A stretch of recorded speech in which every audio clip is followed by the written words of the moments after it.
Namato Ratana Tayasa. May I pay homage to Triple Gem, the Buddha, Dhamma and the Sangha. My respect goes to my parents and my teachers. Hello, good evening everyone. So today is Thursday the 15th of October 2020. And this is Ajahn Sujan from Varapunya Meditation Center, Aberdeen, Scotland. As usual, I'm here with you all tonight. And thank you everyone for listening and joining this online Dhamma talk. Hello Margaret, good evening. Colin, good evening. And everyone, Gautam, good evening in India. Manish Thapa, hello, good evening in London. So, Sukhios. So today is a Thursday again, and today we took a little rest because of a couple of days of digging and clearing and making this pillar hole for the flooring. We all feel very tired this afternoon, so we didn't do any work.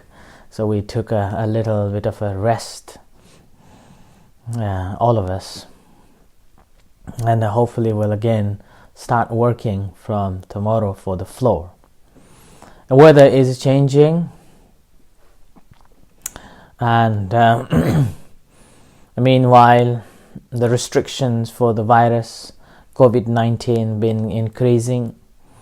Different restrictions are introduced, and it is came to know that in Aberdeen a number of people turning to the food banks increased significantly, and then meanwhile the increase of positive results remain the same. Sadly, one of our very close members, a very close member of our center, who normally comes to offer a dana to the venerable monks almost every week, is tested positive, and which is again very sad to know. And now all her families are quarantined along with her and her husband and children. So this is a sad news, and meanwhile we have been planning how can we keep the center functioning, and reasonably how can we organize the classes at the center so that members can feel that they can come and do the work. At the moment, our center is a relatively very small area where they can come and join. Particularly corridor and the kitchen area is relatively very small. And as a result of that, the center may have to enforce the one family at a time in the kitchen and corridor, and not more than around 6 people in the shrine room. Meanwhile, whoever come to the center, I would strongly urge everyone to wash their hands. At the front we have placed it, and even by the toilet there is as well, and possibly using all those hand sanitizers.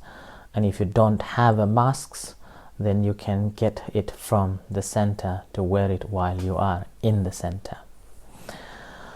It is unlikely that it will go away.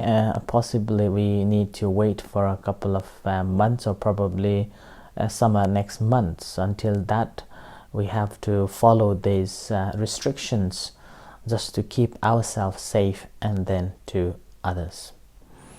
And this is where the teachings of the Buddha comes in, saying that do not do anything that invites the virus on you, and then do not do any actions that will spread it to other communities. So that's called the doctrines of a gracious or gracing virtues that protects the world.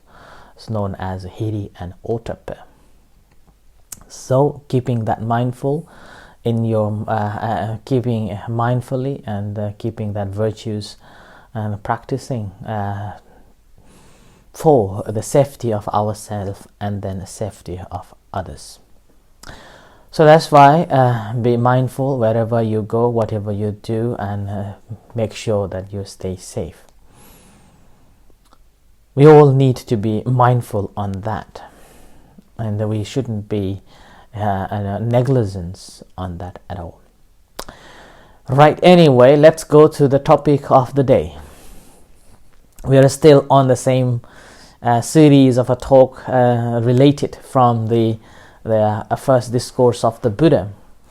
And last 2 days I have been explaining that it's not just a philosophy of the Buddha or the teachings of the Buddha that we study, but we have to apply and practice.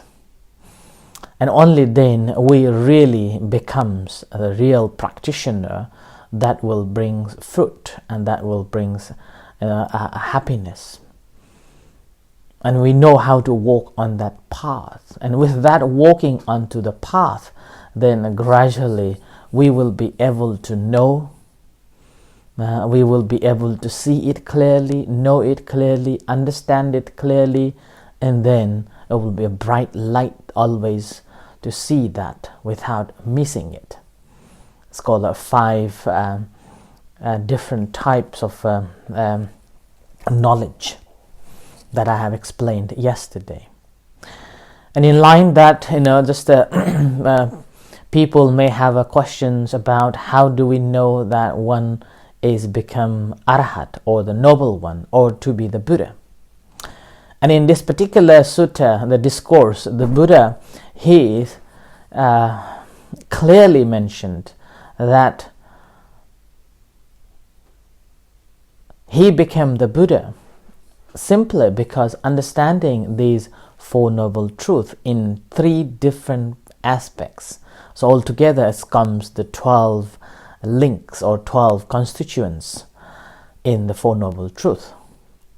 And he even said in the Dhammacakkappavattana Sutta and the discourse saying that before he realized these 4 noble truths in a 12 links or 12 constituencies, and able to break it into the small pieces and understanding that how that comes together and how that dissolves, he did not call himself as the Buddha. And similarly, this is being as a framework to test someone who recall himself that he is an arahant or one who is liberated. Then make sure that that person knows ins and outs and ability to explain in detail all these 4 noble truths: the suffering, cause of suffering, the end of suffering, and way to end the suffering in the 12 different aspects or constituents of it. So ability to break it down in detail and ability to understand cause and prawns and the conditions and fading away, vanishing, like that. And only then that person is regarded as a noble one. So this is a framework to test yourself that whether you become an arahat or the enlightened or not. And after you have been listening these talks for 3 months on this particular topic, let me know if you have become an arahat. I'm not yet. I'm just sharing from my understanding and what I understood from my studies, but I haven't realized it completely. So, but if you have, then just let me know. And good luck with you. And if you haven't, then again, pursue yourself, put the dedication and practice, and this is the path that will lead you to the liberation. It's called Tawadasakarang or Dwadasakarang, means 12 constituencies of the Four Noble Truths. And that started from understanding the suffering or the dukkha. It's called a Saccañana. And the Saccañana is understanding it in its true nature, or should perceive that suffering. I've seen many people, particularly when I was teaching in the health village, some of the members came and talked to me about their problems. And from that, what I realized that before they came to join the meditation, they didn't accept what's going on, and they didn't perceive it as they truly are, that what is the cause that making them stress and what is the cause that making them miserable life. But after they joined the one-off or a couple of meditation sessions, maybe because of sometimes because of their friends, and other times because of somebody recommended them to do that, many of them expressed that how wonderful that they had a chance to come and meditate and realize and listen the talk and realize that what needs to be understood. So with that one-off, some did 2 or 3 times and came to me and expressed this gladness and the happiness that all those days that they were having this problem and this miserable time, finally they were able to accept that, able to perceive that suffering as they are. When they able to perceive that, immediately that illuminated their minds and their heart, and they got the faith and the confidence in the practice, and they continue wanting to practice and get more knowledge about it. So this is experiential knowledge that they got it from simply they were suffering, but they didn't know what it is and how to look at it. But very moment when they realized it from their own experience, that this is happening to me, now I know this one. So acceptance, perceiving it as a problem that is causing me a miserable time, and acceptance of that has given them a lot of comfort,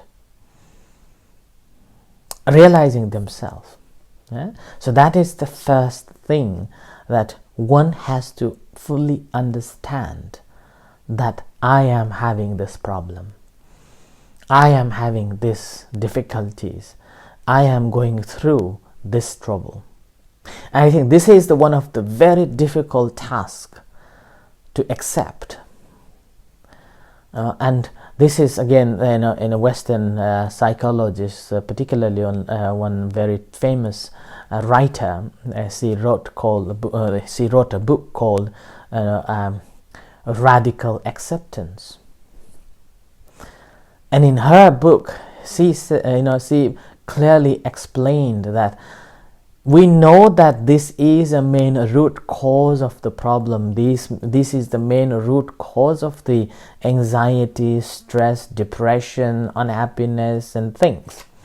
And yet, we cannot accept that this is the cause.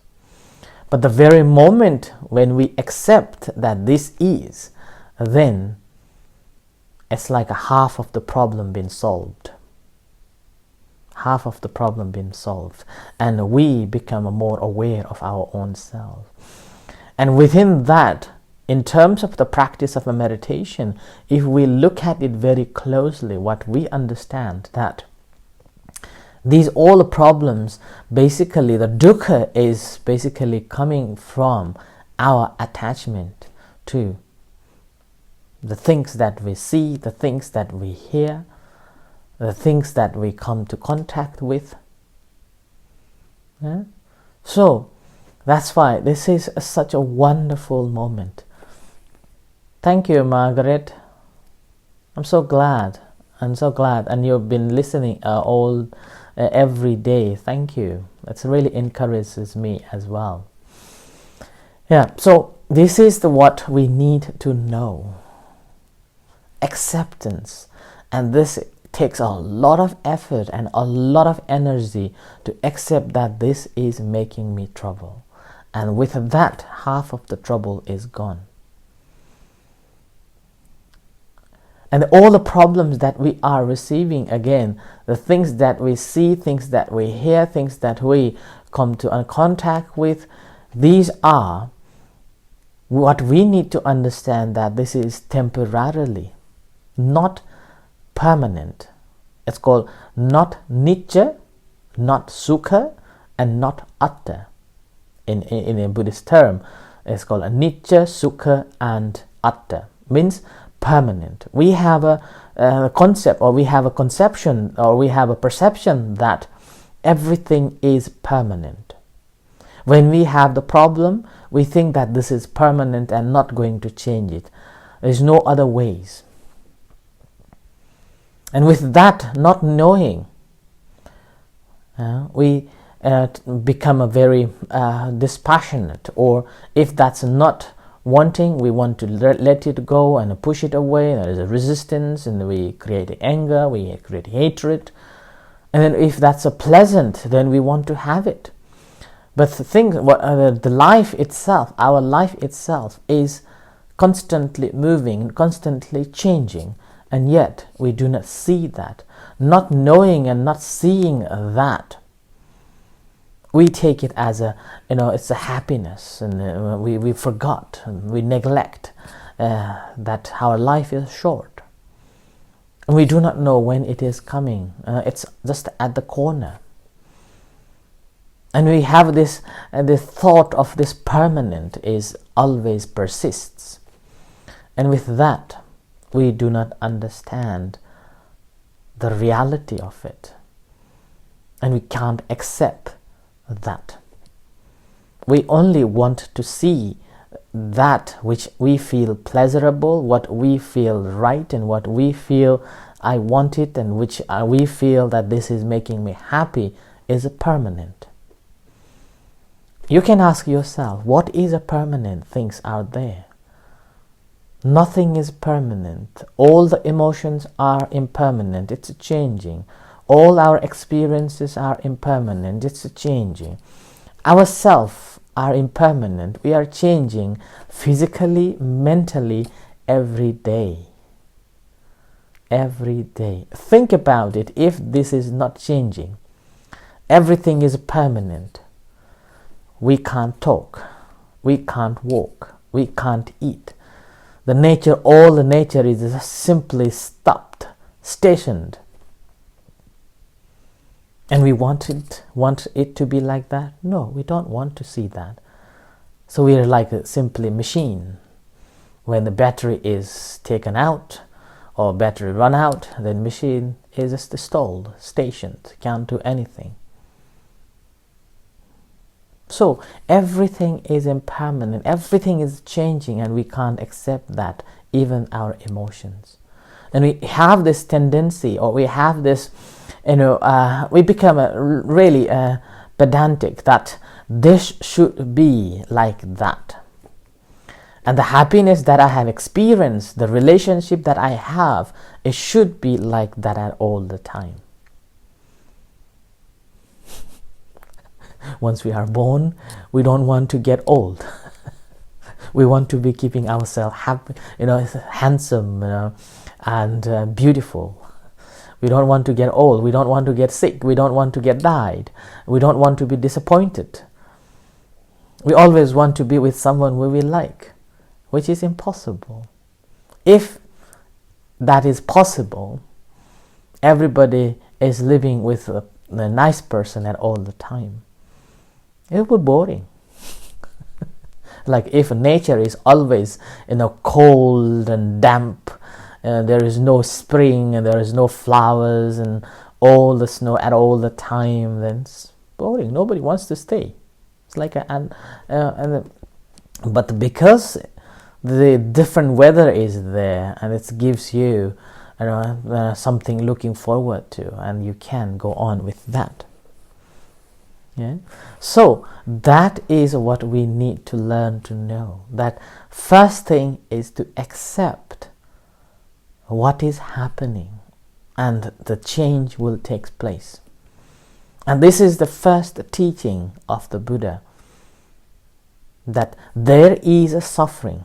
And this is again, many people think that Buddhism is a pessimistic, because Buddha always talk about there is a problem, there is a suffering.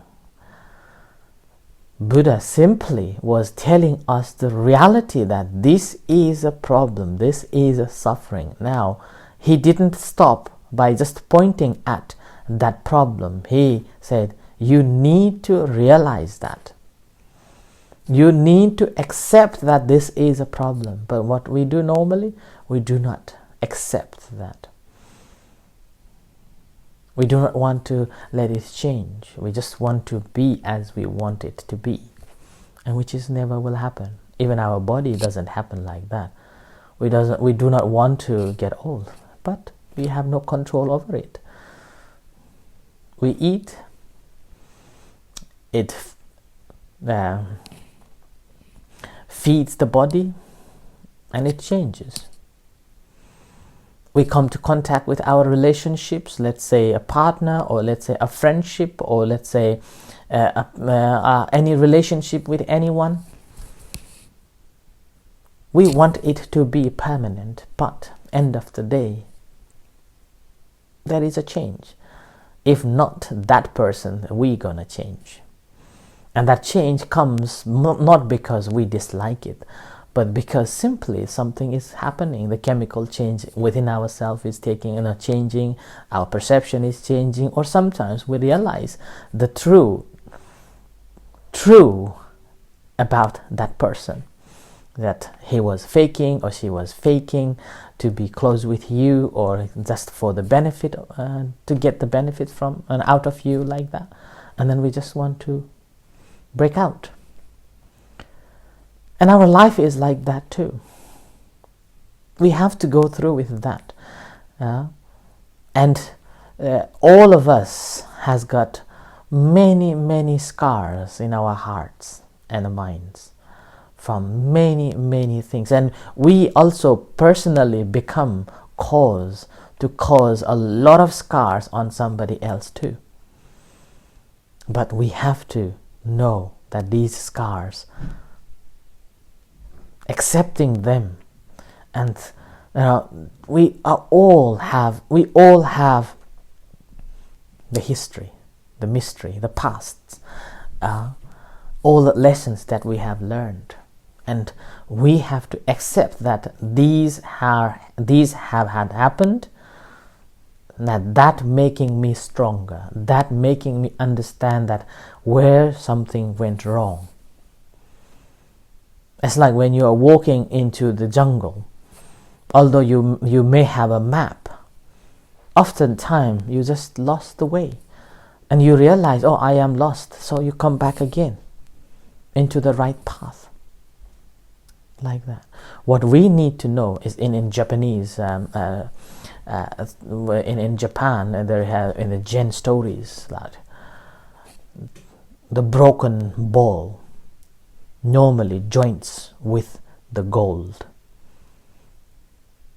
Broken ball joints with the gold. We have to see that these cracks are precious thing that making us stronger, and knowing that. And with this, what happens? It won't hurt us. We will be happy in these scars, rather than taking these scars as a deficiency in our life, in our emotions. But these are the good source of energy, making us to be a more stronger, stable, and ability to walk on, fight, and win the battle of this life. So, first is to accept and realize that this is a problem. This is the dukkha. That's why Buddhism is not a pessimistic religion. It is simply telling us the reality that this is the reality of a suffering and a problem is there. What we need to know is, I know now that this is a problem. The very moment when we know that problem, then the rest of the world will become happy.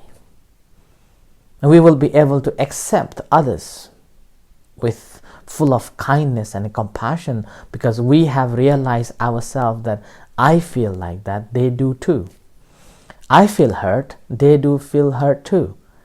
So then there will be a kindness and compassion comes from your heart, that automatically, naturally generated in your heart.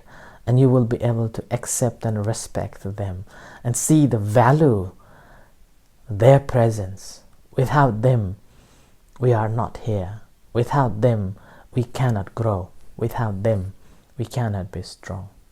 So that's how we will see the relationship becomes much, much greater and much, much stronger. And that brings the peace and harmony within ourselves and then to others. So thank you everyone for listening. May you all be well and happy. Stay safe, take care. May the Buddha Dhamma Sangha bless you, and we'll see you tomorrow again. In a few moments time, we're going to have a chanting and guided meditation. You're most welcome to join with us. Otherwise, we'll see you tomorrow at the same time. Good night. Sadhu.